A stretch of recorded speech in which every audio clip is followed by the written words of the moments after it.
ఇక Uttarandhra teachers MLC polling ప్రశాంతంగా ముగిసింది. ఉదయం 8 గంటల నుంచి ప్రారంభమైన పోలింగ్ సాయంత్రం 4 గంటల వరకు జరిగింది. అధికారులు, పోలీసు సిబ్బంది సమన్వయంతో ఎలాంటి అవాంఛనీయ ఘటనలు జరగకుండా పోలింగ్ ముగిసింది. దీనిపై విశాఖ ఐ న్యూస్ ప్రతినిధి రాజు అందిస్తున్న రిపోర్ట్ ఇప్పుడు చూద్దాం.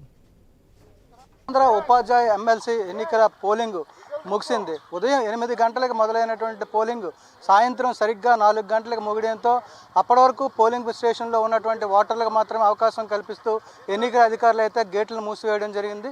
పోలింగ్ కేంద్రం దగ్గర ఏర్పాటు చేసినటువంటి బందోబస్తు ప్రకారం ఏదైతే ఎన్నికల కమిషన్ నియమావళికి అనుసరించి ఇచ్చినటువంటి సమయం ఉందో ఆ సమయానికి అనుగుణంగా అధికారులు అయితే ముందుగానే పోలింగ్ కేంద్రాల్లో పోలింగ్ని అయితే నిలిపివేయడం జరిగింది. ఉదయం 8 గంటలకు మొదలైన పోలింగ్లో మొదట 2 గంటలు మందకోడిగా సాగినటువంటి పోలింగ్ ఏదైతే ఉందో 10 గంటల నుంచి కూడా ఊపందుకోవడం జరిగింది. దూర ప్రాంతాల నుంచి రావాల్సినటువంటి వారు వేరే ప్రాంతాల్లో ఉన్నటువంటి ఓటర్లందరూ కూడా పోలింగ్ కేంద్రాలకు చేరుకోవడంతో 10 గంటల తరువాత పోలింగ్ శాతం క్రమక్రమంగా పెరుగుతూ వస్తుంది. మధ్యాహ్నం 2 గంటలకి 80% పోలింగ్ అయితే నమోదైనట్టుగా కూడా అధికారులు అధికారికంగా ప్రకటించిన నేపథ్యంలో 4 గంటలకి వరకు జరిగినటువంటి పోలింగ్లో దాదాపు 90% వరకు కూడా పోలింగ్ అయ్యే అవకాశాలు అయితే కనిపిస్తున్నాయి. మరోవైపు చూసుకుంటే ఎంతో ప్రతిష్టాత్మకంగా జరిగినటువంటి పోలింగ్ ఏదైతే ఉందో ఈ ఎన్నికల్లో విభిన్నమైనటువంటి వాతావరణం చోటు చేసుకుంది.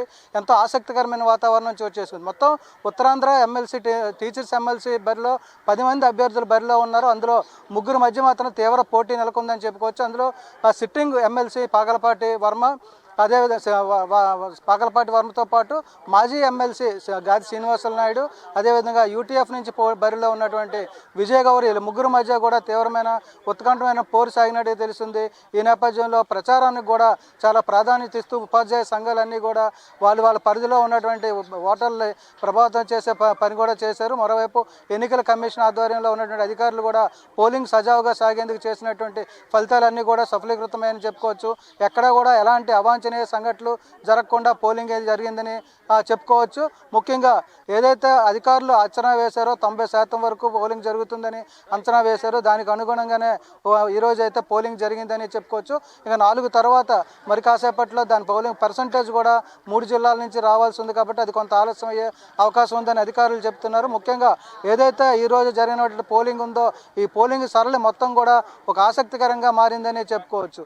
ఖచ్చితంగా ఓటు వేయాలనే ఏదైతే ఉపాధ్యాయులు పెట్టుకున్నారో దాని ప్రకారం వాళ్ళ సంఘాలు తీర్మానం ప్రకారం ఉపాధ్యాయులు అందరూ కూడా వచ్చి దాదాపు 85 నుంచి 90% వరకు కూడా తమ ఓటు హక్కునైతే వినియోగించుకోవడం విశేషంగా చెప్పుకోవచ్చు. ముఖ్యంగా ఈరోజు జరిగినటువంటి పోలింగ్ సరళి చూస్తే రాజకీయ చైతన్యంతో పాటు సమస్యల మీద పోరాడే వ్యక్తులు కూడా ఎన్నుకోవాలి అని చెప్పి ఉన్నటువంటి ఉపాధ్యాయుల ఆలోచన విధానానికి అనుగుణంగానే ఈరోజు పోలింగ్ సరళి ఉందని చెప్పుకోవచ్చు. ఒకవైపు ఎప్పుడూ నిత్యం పోరాటాలతో ఉన్నటువంటి యూటీఎఫ్ అభ్యర్థి విజయ్ గౌరి, అదేవిధంగా గతంలో కాంగ్రెస్ పార్టీ నుంచి 6 ఏళ్ల క్రితం 2 సార్లు వరుసగా ఎమ్మెల్సీగా గెలిచినటువంటి గాదుల శ్రీనివాస నాయుడు, సిట్టింగ్ ఎమ్మెల్సీ అయినటువంటి శ్రీనివాస్ వర్మ మధ్య తీవ్రమైన పోటీ జరిగినట్టుగా తెలుస్తుంది. ఇక ఈరోజు 4 గంటలతో ఏదైతే పోలింగ్ ముగిసిన అనంతరం కూడా ఈ బ్యాలెట్ బాక్స్లు అన్నింటినీ కూడా సీల్డ్ వేసి భద్రపరిచి పూర్తి పర్యవేక్షణ నేపథ్యంలో పూర్తి కట్టుదిట్టమైన భద్రతా ఏర్పాట్ల మధ్య కౌంటింగ్ సెంటర్లు ఏవైతే ఏయూ గ్రౌండ్లో ఏర్పాటు చేశారో ఆ గ్రౌండ్కి తరలించే ఏర్పాట్లు అధికారులు చేస్తున్నారు. మరి దీనికి సంబంధించి మార్చి 3వ తారీఖున కౌంటింగ్ జరగబోతుంది. ఇది ప్రస్తుతం ఇక్కడ ఉన్నటువంటి పరిస్థితి. వీడియో జర్నలిస్ట్ స్వామితో రాజు, ఐ న్యూస్, విశాఖపట్నం.